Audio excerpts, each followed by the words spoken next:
మన ప్రభు అయిన యేసు క్రీస్తు అతి శ్రేష్టమైన నామంలో అనుదిన దైవ కృపా కార్యక్రమం ద్వారా ఈ దినం దేవుని మాటలు వింటున్న దేవుని బిడ్డలైన మీ అందరికీ హృదయపూర్వక వందనాలు తెలియపరుస్తూ ఉన్నాం. ఈ మాటలు వింటున్న మిమ్మల్ని నిశ్చయంగా నా దేవుడు దీవించి ఆశీర్వదించునుగాక. ప్రియమైన దేవుని బిడ్డలారా, ఈ లోకంలో మనకు అనేకమైన శ్రమలు కలుగుతూ ఉన్నాయి. మన శరీరానికి శ్రమ కలుగుతుంది, మన ఆత్మకు కూడా శ్రమ కలుగుతుంది. మనకు శ్రమ కలిగిన సందర్భాలలో మనం ఎన్నోసార్లు ధైర్యాన్ని కోల్పోతూ ఉంటాం. ఆ శ్రమలు అనుభవించేటప్పుడు మనుషులకు వచ్చే ఆలోచన ఏమిటంటే, నేను దేవుణ్ణి నమ్ముకున్నాను కదా, నాకే ఎందుకు ఇన్ని శ్రమలు వస్తున్నాయి, దేవుణ్ణి నమ్ముకున్న నాకు అంతా సంతోషమే కలగాలి కదా, అన్ని జయాలే కలగాలి కదా, మరి నా జీవితంలో ఎందుకు ఈ కలవరాలు, ఈ కన్నీళ్లు, ఈ వేదనలు, ఈ శ్రమలు ఎదురవుతున్నాయి అని అనేక సార్లు అనేక మంది కృంగిపోతూ ఉన్నారు. అయితే మన ప్రభు అయిన యేసయ్య చెప్పే మాట ఏమిటంటే, యోహాను సువార్త 16వ అధ్యాయం 33వ వాక్యంలో, లోకములో మీకు శ్రమ కలుగును, అయినను ధైర్యము తెచ్చుకొనుడి, నేను లోకమును జయించి ఉన్నాను అని. Praise the lord.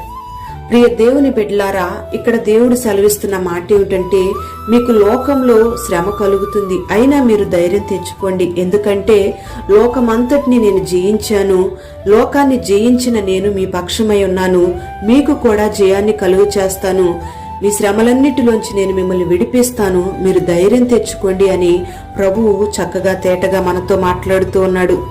అసలు శ్రమ అంటే ఏంటి అని మనం ఆలోచన చేస్తే, మన ఆత్మకు శరీరానికి కూడా దుఃఖాన్ని వేదనను కలుగు చేసే కార్యాలే శ్రమ. పరిశుద్ధ గ్రంథంలో యోబు అనే భక్తునికి పిల్లలందరూ కూడా చనిపోయారు, శరీరంలో కురుపులు పుట్టాయి, తనకున్న ఆస్తిని అంతటిని కూడా పోగొట్టుకున్నాడు. యోబు యొక్క భార్య యోబును ద్వేషిస్తూ వచ్చింది, దేవుణ్ణి దూషించి ప్రాణాన్ని విడవమని చెప్పింది. స్నేహితులందరూ కూడా యోబును చూడటానికి వచ్చారు. యోబును గుర్తుపట్టలేక ఆ స్నేహితులందరూ కూడా ఎంతగానో ప్రలాపించి ఏడ్చారు, వస్త్రాలు చింపుకున్నారు, తలల మీద ధూళిని పోసుకున్నారు. ప్రియ దేవుని బిడ్లారా, నరమాతృడైన యోబు నా బలము ఏపాటిది అని తనకు కలిగిన శ్రమను బట్టి మాట్లాడుతూ ఉన్నాడు. తన ఆత్మలో కలిగిన వేదన చేత ఈ మాట మాట్లాడుతూ ఉన్నాడు. తన శరీరానికి వేదన కలిగింది, తన ఆత్మకు కూడా వేదన కలిగింది, అదే శ్రమ. ఆ శ్రమలో యోబు ధైర్యం తెచ్చుకొని విశ్వాసముంచి ప్రభువు మీద ఆధారపడి విశ్వాసము ద్వారా ఆ శ్రమలన్నిటినీ జయించాడు. ఈ దేవుని బిడ్డలారా, ఈ మాటలు వింటున్న మీకు అనేక మందికి శ్రమ కలిగి ఉండవచ్చు. మీ ఆత్మకు మీ శరీరానికి కూడా బాధను వేదనను కలుగు చేసే అనేక శ్రమలు మీకు ఎదురై ఉండొచ్చు.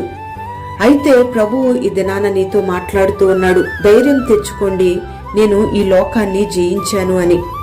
ప్రియమైన దేవుని బిడ్డలారా, ఎవరు లోకాన్ని జయిస్తారు అని మనం ఆలోచన చేస్తే, దేవుని మూలంగా పుట్టిన వాళ్ళందరూ కూడా లోకాన్ని జయిస్తారు అని 1 యోహాను పత్రిక 5వ అధ్యాయం 4వ వాక్యంలో రాయబడి ఉంది.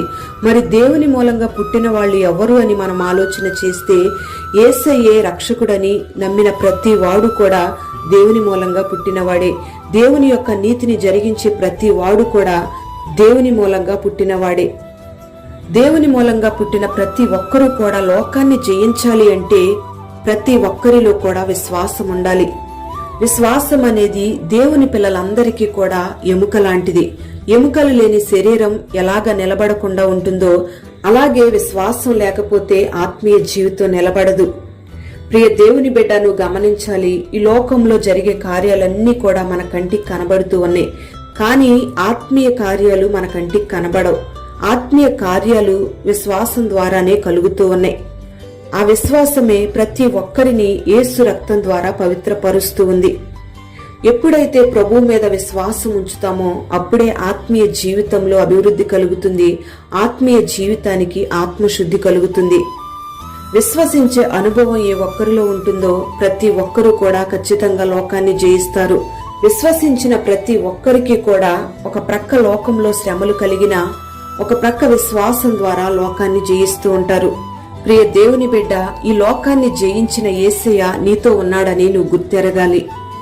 నీ జీవితంలో కలుగుతున్న నీ హృదయానికి, నీ శరీరానికి వేదన దుఃఖాన్ని కలుగు చేస్తున్న శ్రమలన్నిటినీ కూడా దేవుడు తొలగించబోతూ ఉన్నాడు. నీకున్న ఆర్థికమైన ఇబ్బందులైనా, అనారోగ్య సమస్యలైనా, అసమాధాన పరిస్థితులైనా, నెమ్మది లేని అనుభవాలైనా, ఎవరికీ చెప్పుకోలేని బాధలైనా మరి ఆయన యందు నువ్వు విశ్వాసం ఉంచినట్లయితే విశ్వాసము ద్వారా ఆ శ్రమలన్నిటినీ నువ్వు జయించగలుగుతావు. మరి ఆలస్యం చేయకుండా, శ్రమలను బట్టి నువ్వు కృంగిపోకుండా ధైర్యం తెచ్చుకొని లోకాన్ని జయించిన యేసయ్య నీతో ఉన్నాడని నువ్వు గుర్తించి దేవునితో విశ్వాసంతో నువ్వు సాగిపోయినట్టయితే విజయం నీ సొంతమవుతుంది. నువ్వు అనేకులకు దీవెనకరంగా, ఆశీర్వాదకరంగా, గొప్ప సాక్షిగా మార్చబడతావు. మరి అట్టి కృప దేవుడు నీకు అనుగ్రహించి నిన్ను బలపరచునుగాక. ప్రార్థన. పరిశుద్ధుడవైన తండ్రి, ప్రేమ కలిగిన దేవానికి స్తోత్రం చెల్లిస్తున్నాం. ఈ మాటలు విన్న నీ బిడ్డలందరినీ కూడా పేరు పేరున మీరు ఆశీర్వదించండి. ఈ లోకంలో కలుగుతున్న శ్రమలను బట్టి నీ బిడ్డలు కృంగిపోకుండా ధైర్యము తెచ్చుకొని లోకాన్ని జయించిన నీవు నీ బిడ్డలతో ఉన్నావని గ్రహించి ధైర్యాత్మతో నీ బిడ్డలు నడిపించబడే కృపను మీరు కలుగు చేయండి. విశ్వాసముతో ఈ లోకములో ఉన్న శ్రమలన్నిటిని జయించడానికి గొప్ప కృపను నీ బిడ్డలకు మీరు దయచేయమని ప్రార్థన చేస్తూ ఉన్నాం. యోబు కలిగిన శ్రమలు ఏ రీతిగా నీ యందు విశ్వాసం ఉంచి నిలకడగా కదల్చబడకుండా నీ మీద ఆనుకొని ఉన్నాడు. అట్టి అనుభవాన్ని నీ బిడ్డలందరికీ మీరు అనుగ్రహించండి. ప్రతి ఒక్కరిని నీ ద్వారా పుట్టిన బిడ్డలుగా మీరు మార్చి ఈ నీతిని నెరవేర్చే అనుభవాన్ని నీ బిడ్డలందరికీ మీరు అనుగ్రహించి విశ్వాసము ద్వారా లోకాన్ని జయించే అనుభవాన్ని నీ బిడ్డలకు మీరు దయచేసి నీ బిడ్డలందరినీ ఆశీర్వదించి ఈ దినమంతా నీ సన్నిధిని బిడ్డలకు తోడుగా ఉంచమని యేసు పేరట వేడుచున్నాము తండ్రి. ఆమేన్.